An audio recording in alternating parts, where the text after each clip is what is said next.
너는 내게 부르짖으라. 내가 알지 못하는 크고 은밀한 일을 내게 보이리라. 아멘. 오늘 우리에게 소개한 이 본문이 우리에게 보여주고 있는 장소는 겟세마네라고 하는 나지막한 동산입니다. 골짜기를 끼고 있는 곳이기 때문에 이렇게 자연스럽게 형성된 동산 같은 곳입니다. 참 우리에게 위로도 주고 용기도 주는 곳이 겟세마네입니다. 겟세마네는 마가복음 14장 32절과 그리고 오늘 마태복음 26장 36절에서만 소개가 되고 있는 특별한 곳입니다. 이 지명의 뜻은 기름 짜는 틀. 거기 가보면은 지금도 감람나무가 많아서 그 감람류의 기름을 짜가지고 사람들에게 매매하기도 하고 또 식용으로 사용하기도 하는데 아마 그런 데서 유래가 되지 않았을까 싶습니다. 기름 짜는 틀이란 뜻을 가진 곳인데 예수님께서 몸의 진액을 짜내면서 기도하신 곳이기도 합니다. 직업이 의사였던 누가복음에서 그 장면을 이렇게 다음과 같이 묘사합니다. 땀이 땅에 떨어지는 핏방울같이. 그러니까 땀인데 피가 난 건 아니고 땀인데 그게 마치 땅에 떨어지는 핏방울처럼 보였다. 이게 자기의 직업적 그 소질을 살려서 예수님께서 진액을 짜내며 기도하는 겟세마네에서의 모습을 누가가 이렇게 표현합니다. 그러니까 땀을 짜내는 기도처이죠.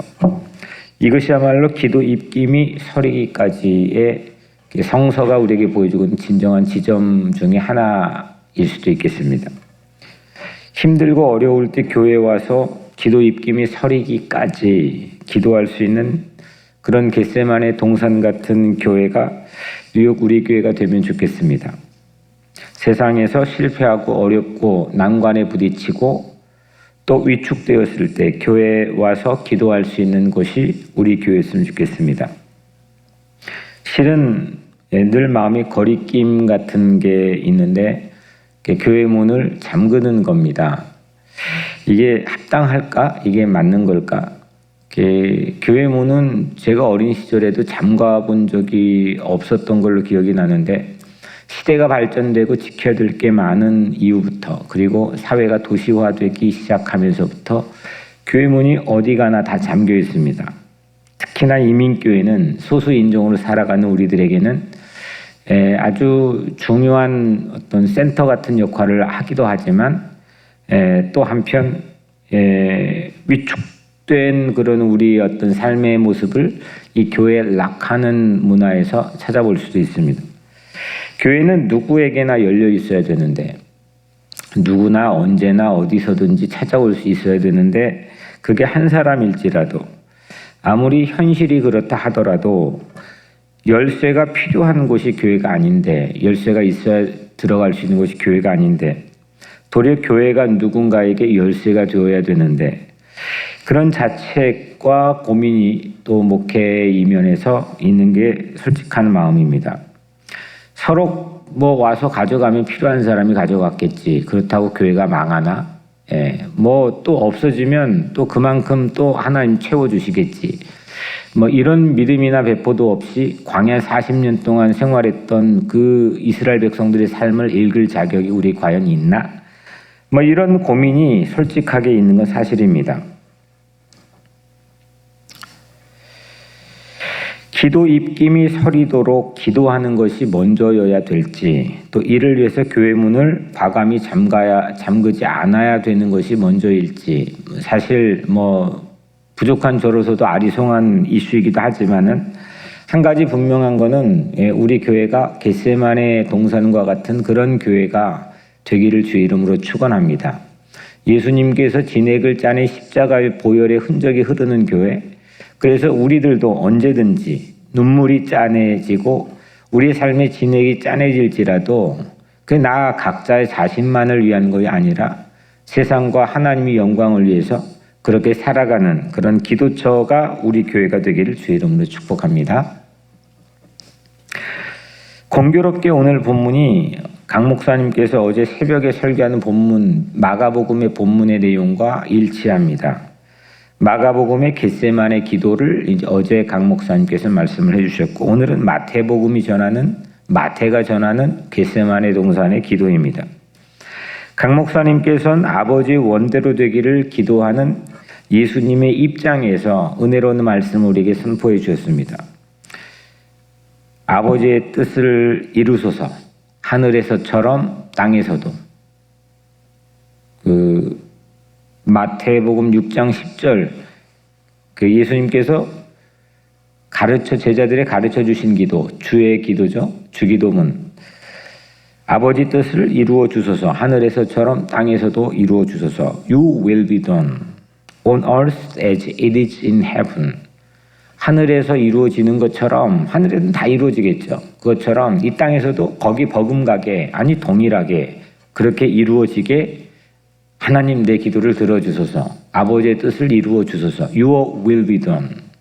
하나님의 뜻, 아버지의 뜻이 이루어지게 하소서. 이건 절대 순종의 기도입니다. 아버지의 뜻이 구체적으로 뭔지 묻지 않습니다. 그게 지금 예수님하고도 핀트가 어긋나 있습니다. 근데 아버지의 뜻을 그래도 결국 결론은 아버지의 뜻을 이루어 주소서. 이 땅에서 아버지의 뜻이 편만하게 펼쳐지게 하소서. 절대 순종의 기도를 어제 강 목사님께서 설교해 주셨죠. 이거는 예수님의 입장에서 예수님이 고귀하게 자기 진액을 짜내면서 토해낸 기도의 언어를 가지고 우리가 집중하는 겁니다. 이 본문의 핵심입니다. 근데 오늘은 좀 바꿔서 제자들 입장에서 그러면 우리가 오늘 본문을 함께 살펴보려고 합니다. 제자들 입장에서 이 본문 겟세마네 동산에 우리가 같이 최대한 감정이입을 해가지고 한번 살펴봅시다. 제자들에게 이 겟세마네 체험이 어땠을까요? 충격입니다. 이게 그냥 충격입니다. 예수님은 늘 강인하셨습니다. 늘 따뜻한 분이셨습니다. 늘 마음이 넉넉하고 품어줄 수 있는 분이셨습니다. 그렇다고 예수님이 화를 내본 적이 없느냐? 예수님은 화를 또 많이 내셨습니다. 그리고 예수님은 적대자들 앞에서 아주 강인하셨습니다. 절대 꿀리는 일이 없습니다. 그렇게 이게 제자들이 인식하고 오늘 우리가 제자들과 늘 함께 다녔던 이 복음서들을 통해서 인식한 예수님, 강인하신 분입니다. 그런데 이번만큼은 완전 다른 모습입니다. 야, 이런 모습이 예수님에게 있었단 말이야? 정말이야? 이 예수님 맞는 거야? 이렇게 생각될 정도로 운명을 향해 담대히 나가는 영웅적 모습이 절대 아니었습니다. 자기에게 주어진 어떤 숙명과 같은 삶의 길을 영웅적으로 걸어갔던 그런 모습과는 180도 거리가 먼 모습입니다. 야, 예수님도 이런 모습이야. 요즘 용어로 하자면 멘탈 붕괴 직전의 한 남성의 모습입니다. 예수님이 고백하죠. 이건 뭐 우리가 그냥 지어낸 얘기가 아니라 38절에 내 마음이 매우 고민하여 죽게 되었으니, 이거는 마태가 그 예수님의 모습을 표현한 게 아니고 예수님의 대사입니다. 죽을 만큼 괴로운 심정을 말로 아예 표현을 하셨습니다. 내 마음이 매우 고민하여 죽게 되었으니. 내 아버지여, 그 다음에 내 아버지여, 만일 할만하시거든 이 잔을 내게서 지나가게 하옵소서. 우리 아주 잘 아시는 예수님의 기도문이죠. 내 아버지여, 만일 할만하시거든. 여러분들, 만일 할만하시거든, 이런 말투는 예수님에겐 금지된 용어입니다. 마가복음 9장 23절에서 예수님께서 일찍이 할 수 있거든이 무슨 말이냐? If I can, if you can. 그런 말 하지 마. 믿는 자에겐 능히 하지 못할 일이 없는 거야. 할 수 있거든, 이게 무슨 말이야? 이 예수님에게는 타박받을 말이었습니다. 그런데 오늘 도리어 예수님께서 스스로가 아주 결정적 순간에 만일 할 만하시거든 하고 아버지에게 기도했습니다. 평상시의 말투가 전혀 아니었습니다. 마음이 떨리신 건지 뭔지 우리는 종잡을 수 없겠지만 제자들에게는 이건 가히 충격적인 예수님의 모습입니다.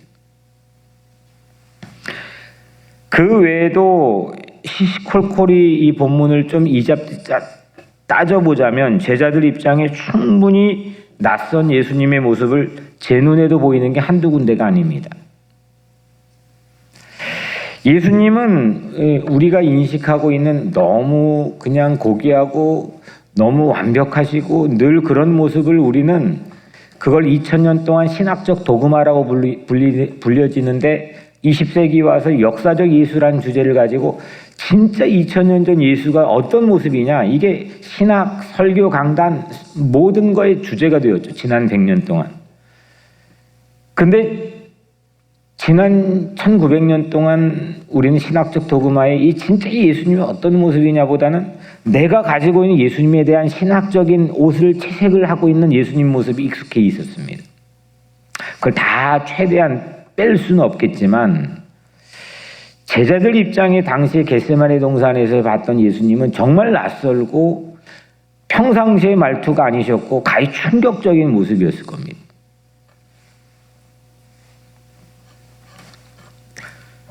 예수님은 마치 그 잔을 눈앞에서 보고 계시는 것으로 우리에게 비춰집니다. 이 잔이 어떤 건지, 이 잔이 얼마나 깊은 두려움을, 고민을 주고 있는지를 그냥 눈앞에 펼쳐놓고 보고 계신 것처럼 기도했습니다. 오늘 이 기도로부터 불과 1시간 전입니다. 1시간 전에 최후의 만찬, 마지막 제자들과의 만찬에서 언급하신 잔입니다. 그 잔을 마시는 일만큼은 근데 도리어 면하게 해달라고. 이 잔은 내 피로 세운 새 언약의 잔이 이걸 마실 때마다 너희가 나를 기념하라, 이렇게 말씀하셨던 그 성찬의 원형이었던 마지막 만찬. 근데 1시간 후입니다. 근데 예수님이 그 잔을 가능한 혹시 안 마실 수 없을까요? 이걸 면하게 하실 수 없을까요? 지나가게 하실 수 없을까요? 이렇게 아버지께 애원하고 또 애원했습니다. 그리고 3번까지의 기도를 우리가 충분히 그냥 낯놓고 기억자를 몰라도 알 수 있는 것은 지금 예수님께서 기도했는데 거절당하는 모습입니다. 아버지에게. 아버지가 내 안에, 내가 아버지 안에 그냥 한 몸처럼, 우리는 후대 300년 지난 후 이걸 삼위일체라고 고백하는데 그 아버지가 아들의 기도를 거절하는 모습으로 겟세마네 동산은 우리에게 보여집니다. 이거는 충격적입니다. 여기까지가 겟세마네 동산의 제자들 입장에서 바라보는 본문의 이야기입니다. 그럼에도 이 정도인데도 제자들의 모습을 볼까요? 제자들은 그러면 어땠느냐? 예수님 보시기엔 너무나 실망스러웠습니다.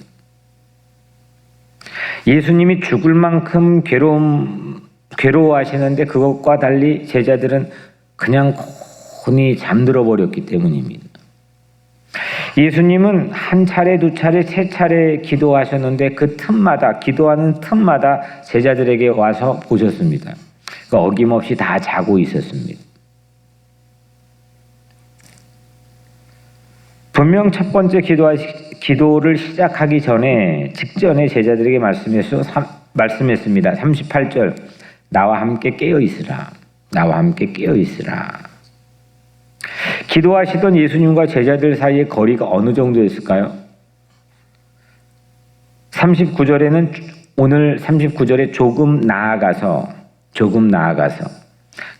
영어 성경에는 going a little farther, 조금 더 나아가서 기도했습니다. 누가복음에는 22장 41절에 돌 던질 만큼의 거리라고 했습니다. 그러니까 기도 소리가 제자들에게 다 들려질 정도입니다.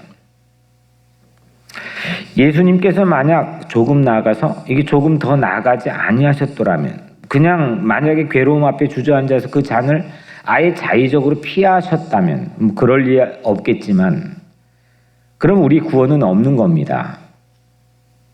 그 조금 돌 던질 만큼의 거리, 기도 소리가 다 들리는데 그 괴로워 죽겠다는 그 고민하는 예수 조금 더 나아가지 않았다면, 그분이 나아가지 않았다면 우리의 오늘 이 자리는 없는 겁니다. 모든 근거가 다 그냥 안개처럼 사라지는 겁니다.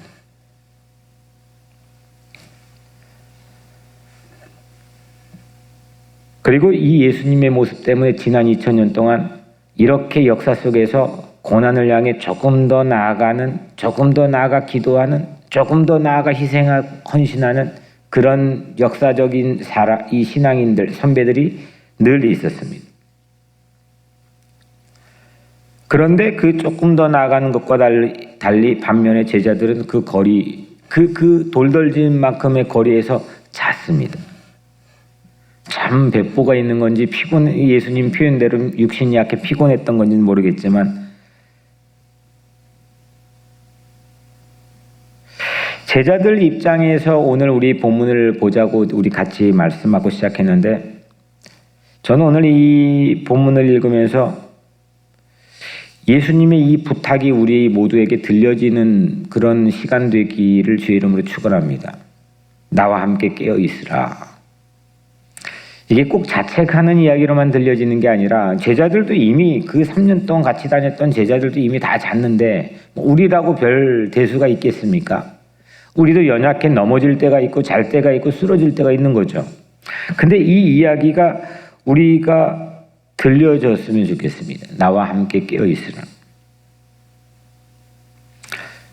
2000년 전에 예수님께서는 지금 하늘 보좌, 하나님 보좌 우편에 앉아 계시기 때문에 우리는 예수님 나에게 이 말씀해 주세요 라고 하는 걸 성경을 통해, 기록된 성경을 통해서 들을 수밖에 없지만 그렇지 않습니다. 예수님께서 말씀하신 근거에 따르면 그렇지 않습니다. 매 순간마다 우리는 이 이야기를 들을 수 있습니다. 세상에서 들려오는 이런 부탁을 우린 들으며 살 수가 있습니다. 우리와 함께 있어달라고, 곁에서 같이 깨어 기도해달라고, 나 좀 옆에 붙어달라고, 어쩌면 아무 말 없이 우리에게 부탁하는 사람들의 이야기들이 끊임없이 우리에게 들려올 수 있습니다. 그건 아무 말 없는 저 멀리 있는 자녀가 될 수도 있고, 그 부모가 될 수도 있고, 가족이 될 수도 있고, 교우가 될 수도 있고, 내가 전혀 알지 못했던 사람들의 이야기가 신문상에 들려질 수도 있고, 그런 귀가 열리지 않았다면 우리는 예수 믿는 것에 대해서 깊이 자성해 봐야 됩니다. 예수님은 바로 전장, 오늘 26장인데 25장에서 이렇게 말씀합니다. 25장 40절에 너희가 여기 내 형제 중에 지극히 작은 자 하나에게 한 것이 곧 내게 한 것이니라. 여기에 목마르고 헐벗고 가난하고 갇히고 이렇게 지극히 작은 사람 한 사람에게 한 것이 곧 나 예수에게 한 것이라고 예수님께 친히 직접 말씀하셨습니다. 다시 말하면 예수님은 지극히 작은 한 사람 안에서 자기를 향한 지지를 부탁했습니다. 나를 지지해 달라는 겁니다. 나와 함께 있어 달라는 겁니다. 내 옆에 머물러 달라는 겁니다. 여러분들은 그런 순간 있죠. 아, 내가 너무 진짜 죽겠는데 힘들어 있는데 한 명만 내 손을 붙잡아주고 한 명만 나의 위해 기도해주면 너무 좋겠다는 그런 순간이 있죠. 누구라도 내 편이 되어주고 누구라도 한 명만 나에게 지지를 보내주면 좋겠다는 순간이 왜 없겠습니까? 근데 다 나를 향하고 있습니다. 내가 누군가에게, 지극히 작은 자 한 사람에게, 오늘 예수라고 직접 예수님 말씀했던 그런 이 땅의 작은 자 한 사람에게 내가 이 지지를 하고 이 부탁을 들어주고 내가 곁에 머물러 주는 일, 이걸 진정한 마음으로 할 수 있는 것, 이게 예수 믿는 일입니다.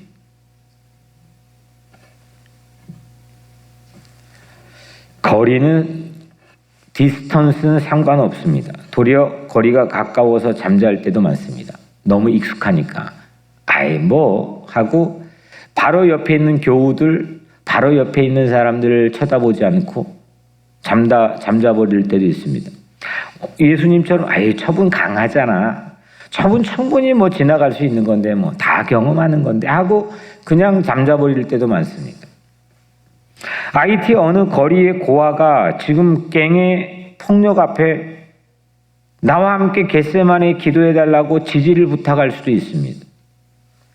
북한 지하교회에서 공포에 질린 한 성도가 우리의 기도와 지지를 부탁할 수도 있습니다.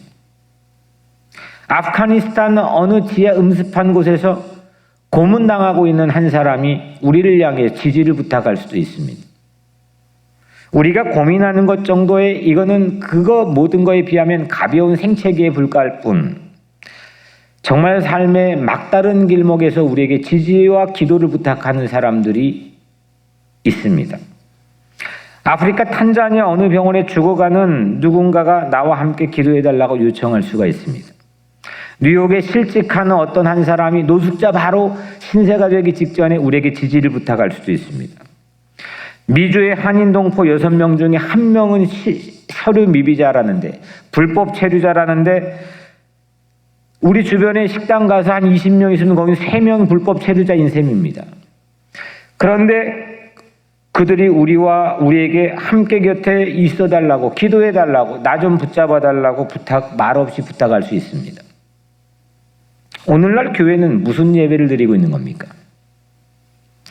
심지어 우리가 의지했던 강해 보이는 사람들조차 연약한 아무 힘없는 그런 제자들처럼 왔다 갔다 그냥 하는 그런 우리의 지지를 필요로 한다는 사실을 우리가 깨닫고 나면 겟세마네는 전혀 새로워집니다. 우리는 최선을 다해서 겟세마네에서 필요한 지지와 기도를 보낼 수 있어야 됩니다. 예수님처럼 아버지 내가 가능하면 이 잔을 좀 지나가고 싶습니다. 근데도요 아버지의 뜻대로 하늘에서처럼 이 땅에서도 이루어지기를 기도합니다. 이렇게 고상한 기도하는 게 오늘 본문의 핵심이지만 충분히 실패하고 그냥 자버렸던 제자들 입장에서 이 본문을 보자면 엄청난 겟세마네의 새로운 모습이 우리에게 보여집니다. 강해 보였던 사람도 항상 나약한 사람도 저 같은 심지어 성직자도 여러분 같은 성도도 모두에게 이런 의미에서 겟세마네가 필요하지 않겠습니까?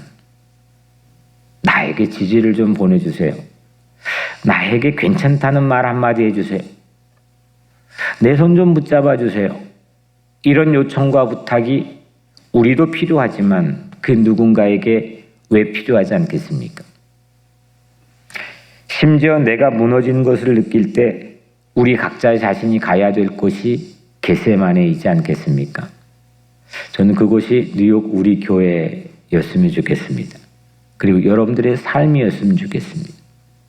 오늘 하루의 삶에서도 이 예수님의 말씀 음성을 우리 마음에 녹음기 테이프처럼 담아가지고 기도하면서 틀고 하면서 지낸다면 우리의 영이 예수님 원하시는 훨씬 더 맑은 영으로 우리의 삶이 성숙하게 자라리라 생각합니다. 나와 함께 깨어 있으라. 네, 오늘 이 말씀 붙들고 같이 기도하기를 바랍니다. 네, 이 말씀 가지고 기도하고 또 오늘 이민자보호교 네트워크가 팬데믹 지난 2년 반 만에 처음으로 현장에서 뉴저지에서 뉴욕과 뉴저지 임원들이 전부가 모입니다. 그래서 오늘 그 이민자보호교 모임을 위해서도 기도해 주시고 또 어제 현천주 집사님 수술을 잘 마쳤는데 기도해 주셔서 감사드리고 회복을 위해서 기도해 주시고 또 우리 백금순 권사님의 남편 되신 장재성 장로님이 수술을 앞두고 있고 또 우리 양병순 사모님 수술을 앞두고 있는데 위에 기도해 주시고 여러분들 각자의 모든 삶을 위해서도 뉴욕 우리 교회가 겟세마네 같은 그런 교회 되게 해달라고 제가 먼저 기도하고 여러분들 기도하며 하루를 시작하겠습니다. 은혜로우신 아버지 하나님 감사합니다. 오늘 나와 함께 깨어 있으라 이 주님의 음성이 이 땅의 많은 고난받는 이웃들을 향해서 통해서 우리에게 들려지기를 간절히 원합니다. 그들에게 손을 내밀 때 우리가 살 수 있는 것인데 그들에게 지지를 보낼 때 우리 삶의 진정한 행복을 느낄 수 있는 것인데 그 사랑을 잃어버려 그 긍휼을 잃어버려 강팍하게 살아가는 우리 죄인들을 용서하시고 뉴욕 우리 교회는 정말 겟세마네 동산에 울려 퍼졌던 그 주님의 음성이 늘 울려 퍼지는 곳이 되게 하여 주옵소서. 그래서 우리가 그 음성 듣고 정말 주님 원하신 귀한 삶을 살게 하시며 주님의 위로를 받게 도와주시고 주님의 지지와 응원을 받는 우리 모든 성도들의 삶이 되게 하여 주옵소서. 오늘 하루 온종일 성도들의 삶을 안전하게 건강하게 힘있고 행복하게 지켜주시길 원하오며 사랑이 많으신 예수 그리스도의 이름으로 간절히 기도드리옵나이다. 아멘.